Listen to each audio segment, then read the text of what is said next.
प्रधानमंत्री नरेंद्र मोदी की देश के अंदर सरकार चल रही है और सरकार दावा करती है कि 56 इंच की मजबूत सरकार है। इस सरकार के अंदर यह दावा किया जाता है कि वो घर में घुस करके मारती है। लेकिन जरा आप देखिए कि देश के अंदर एक बहुत बड़ा अग्निकांड हुआ और नरेंद्र मोदी के रहते रहते पब मालिक वो विदेश भाग गए।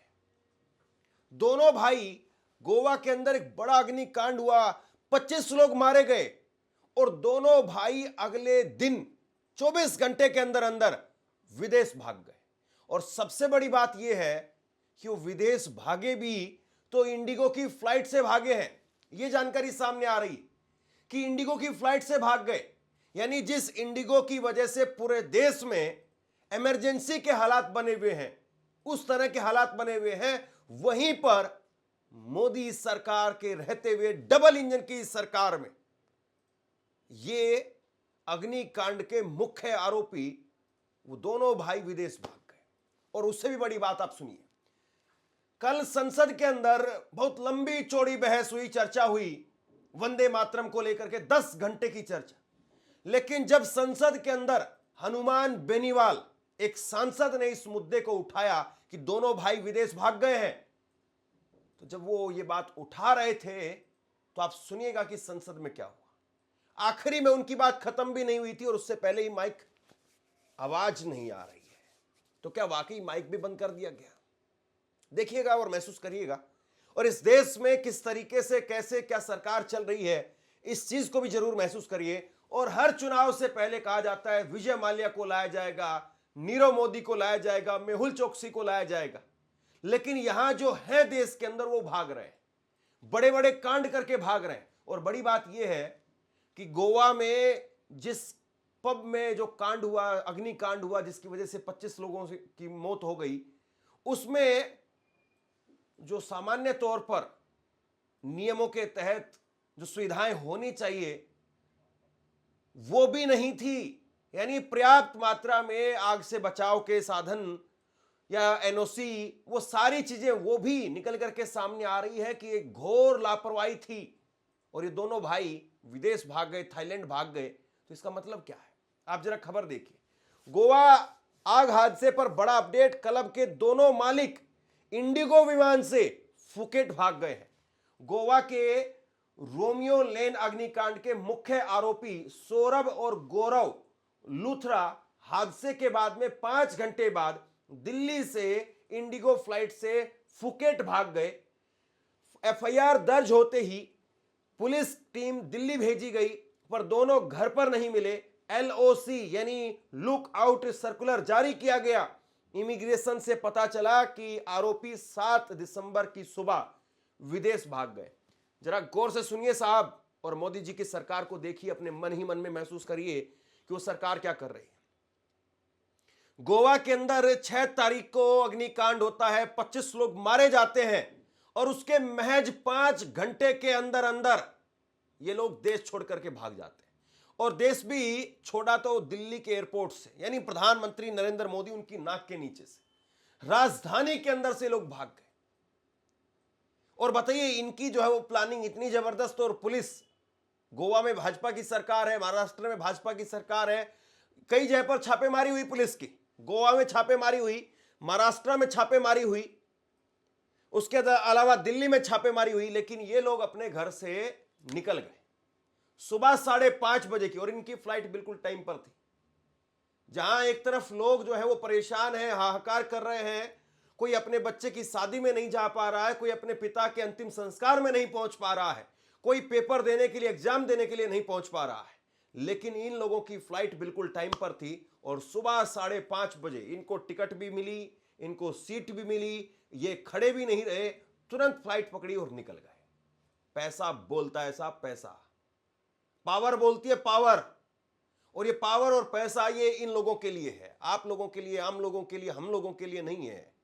वरना आप बताइए कि इतनी बड़ी ये लापरवाही कैसे हो सकती है। हनुमान बेनीवाल, उनका बयान सुनिए। हनुमान बेनीवाल कह रहे हैं कि एक तरफ इंडिगो की मनमानी से देश के नागरिकों को भारी परेशानी का सामना करना पड़ रहा है, वहीं दूसरी तरफ गोवा के जिस नाइट क्लब में आग लगने के कारण 2 दर्जन से अधिक नागरिक काल कवलित हुए। इस क्लब के दोनों मालिक इंडिगो की फ्लाइट से थाईलैंड भाग गए। इससे ज्यादा दुर्भाग्यपूर्ण कुछ नहीं हो सकता है। मैंने कल रात्रि में लोकसभा में इस मुद्दे को, इस बात को प्रमुखता से उठाया। बड़ी चर्चा करें, हाउस चल रहा है, इंडिगो की फ्लाइटें रद्द हो गई, लेकिन आज 5:30 बजे इंडिगो फ्लाइट के अंदर जो लूथरा ब्रदर्स दोनों भाई है, जो गोवा के नाइट क्लब में आग लगी, 27 लोग मारे गए और इंडिगो फ्लाइट से दोनों भाई भाग गए यहीं से। पार्लियामेंटली इससे बड़ा दुर्भाग्य नहीं हो सकता। कौन सी आपने वीडियो सुनी, आपने यहां पर ये बयान सुना, हनुमान बेनीवाल का जो वो उनका वक्तव्य था वो सुना आपने? गौर से सुनिए, फिर से सुनिए और आखिरी में देखिए आप, हनुमान बेनीवाल बोलते बोलते रह गए और माइक से आवाज नहीं आ रही। इतने जरूरी मुद्दे पर, इतने जरूरी मुद्दे पर आप 50 सेकंड नहीं दे सकते हैं साहब? इतने जरूरी मुद्दे पर जहां 2500 लोगों की मौत हो गई है, हनुमान बेनीवाल बता रहे 27 लोग हैं, इतने लोगों की मौत हो जाए, 2 दर्जन लोगों की मौत हो जाए और आप मरने वाले आदमी के लिए भी 1 मिनट का 2 मिनट का मौन धारण रखा जाता है ना। इतने लोग मर गए और उन लोगों की इतनी मौत के ऊपर, दर्दनाक मौत के ऊपर, क्योंकि जल करके मरने से दुर्भाग्यपूर्ण और उससे खतरनाक और उससे दर्दनाक मौत और कुछ नहीं हो सकती। वो लोग जल करके मर गए। उसमें पब के कई कर्मचारी थे, दिल्ली का ही एक परिवार था जिसके 4 लोग थे, एक ही परिवार के 4 लोग, चारों जल करके मर गए। गोवा घूमने के लिए गए थे, पैसा खर्च करके गए थे, टैक्स दे रहे थे सरकार को और मौत मिली वहां पर। और उस पर चर्चा में क्या हो रहा है, गौर से सुनिए जरा। निवेदन था, आज अपन ये इतनी बड़ी चर्चा करें, हाउस चल रहा है, इंडिगो की फ्लाइटें रद्द हो गई, लेकिन आज 5:30 बजे इंडिगो फ्लाइट के अंदर जो लूथरा ब्रदर्स दोनों भाई है, जो गोवा के नाइट क्लब में आग लगी, 27 लोग मारे गए और इंडिगो फ्लाइट से दोनों भाई भाग गए यहीं से। पार्लियामेंटली इससे बड़ा दुर्भाग्य नहीं हो सकता। कौन सी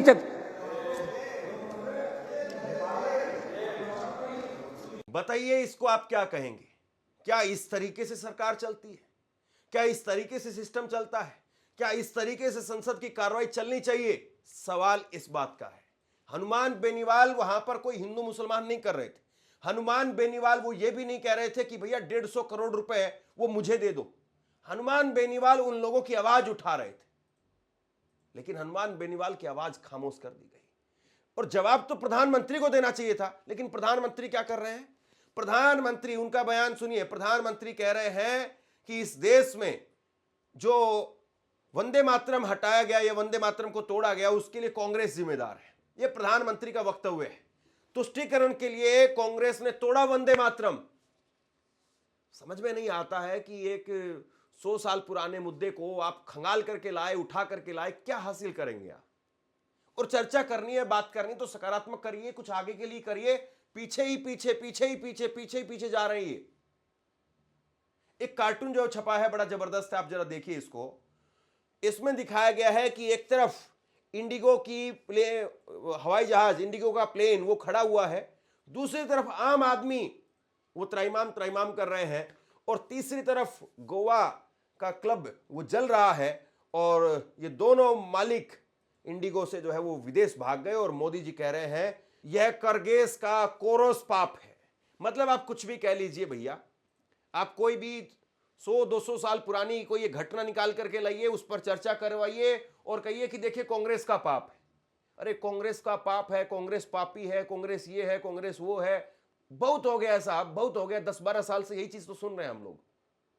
और कांग्रेस पाप है या नहीं है ये देश के लोग तय कर लेंगे। देश के लोगों ने तय किया भी है। आज आपके हाथ में स्टीयरिंग है, आज आपके पास में चाबी है। आप इस देश को किस दिशा में लेकर के जा रहे हैं, इस देश को कहां लेकर के जा रहे हैं, जरा बताइए तो सही इस बात को। आपके ऊपर चर्चा नहीं होती, आपके कार्यालय के ऊपर चर्चा नहीं होती। मैं राहुल गांधी के ऊपर आऊं उससे पहले जरा देखिए, कल ही प्रियंका गांधी ने प्रधानमंत्री के कार्यालय को लेकर के कह दिया कि भैया वहां पर बैटिंग ऐप और ये सब कुछ चल रहा है।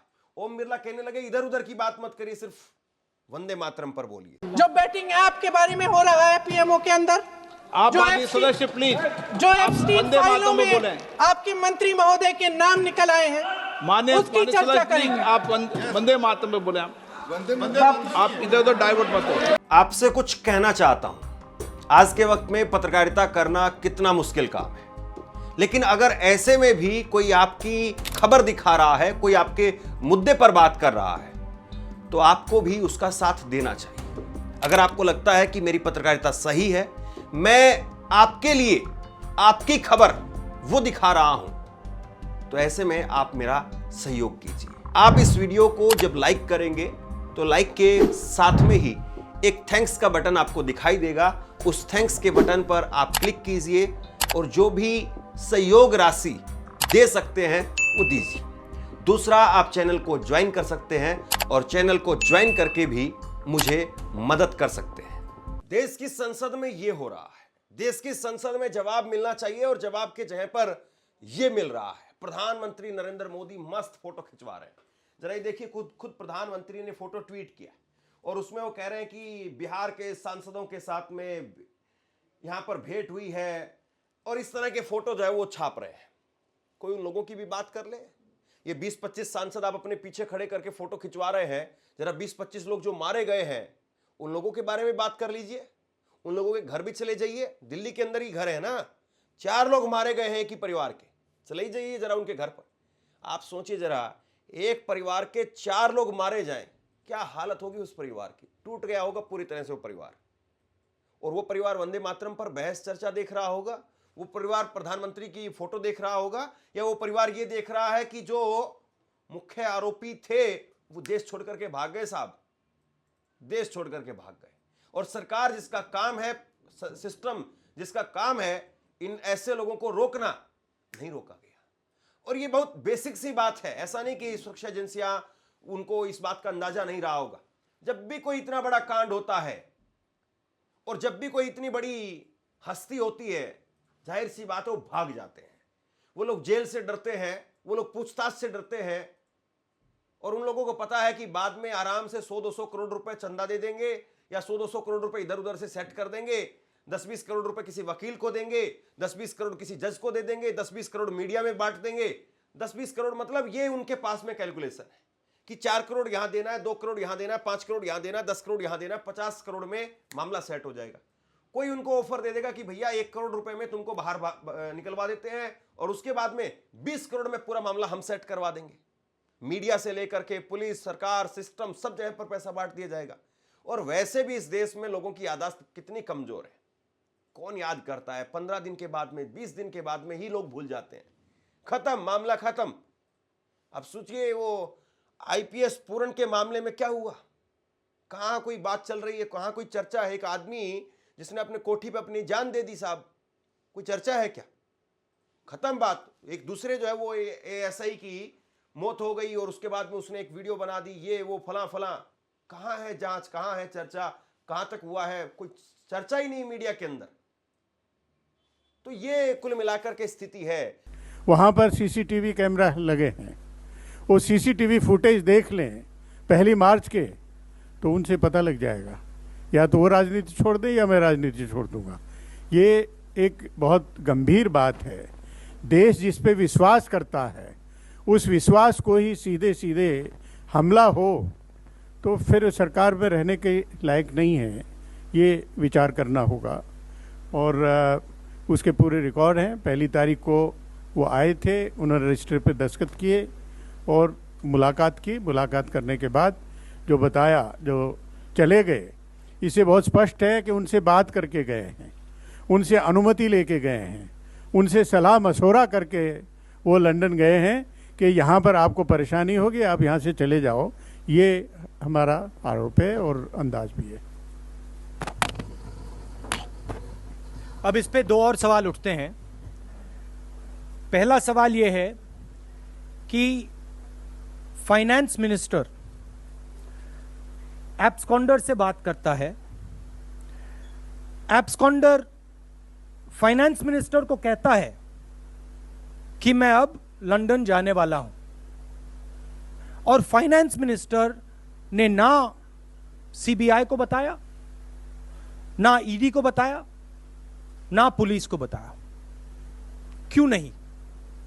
पहला सवाल। दूसरा सवाल, जो अरेस्ट नोटिस था विजय माल्या पे, उसको इन्फॉर्म नोटिस में किसने बदला? यह काम वही कर सकता है जो सीबीआई को कंट्रोल करता है। इस बयान के बाद में बवाल मचा, दुनिया भर का बवाल मचा। और अभी हाल में ही विजय माल्या ने एक पॉडकास्ट दिया, बहुत लंबा पॉडकास्ट उन्होंने दिया, और उसके अंदर उन्होंने खुद इस बात को कहा। विजय माल्या ने कहा कि भारत छोड़ने से पहले मैंने मोदी सरकार के मंत्री अरुण जेटली से, वित्त मंत्री अरुण जेटली से को बताया था कि मैं विदेश जा रहा हूं, और इसके बाद में मैं संसद से सीधे दिल्ली एयरपोर्ट के लिए निकल गया। यह अरुण जेटली को लेकर के विजय माल्या ने खुद से बताया। मैं कॉपीराइट की वजह से वो आपको सुनवा नहीं रहा हूं, लेकिन वो पॉडकास्ट आपने जरूर देखा होगा, आपको याद होगा, और उस वक्त में हमने खबरें भी की थी। तो आप सोचिए कि सरकार किस तरीके से काम कर रही है। प्रधानमंत्री नरेंद्र मोदी आते हैं और शानदार भाषण देते हैं। लोगों को लगता है कि देखिए कितनी बड़ी जो है गलती की कांग्रेस ने। अरे कांग्रेस ने गलती की तो उस गलती की सजा कांग्रेस को मिली। आपको अब भारत के लोगों ने प्रधानमंत्री बना दिया। आप एक तरीके से अभी बैसाखी पर है, लेकिन उससे पहले 2014-2019 में बम्पर प्रचंड जनादेश के साथ में सरकार में आए। अब क्या आपको अमेरिका का प्रधानमंत्री बनाए यहाँ के लोग, कि तब जाकर के आप जो है वो भारत के लोगों की बारे में बात करेंगे, वर्तमान पर बात करेंगे? या कांग्रेस ये कांग्रेस वो 100 साल पीछे जाकर के ही प्रधानमंत्री बात करते हैं, 100 साल पीछे जाकर के।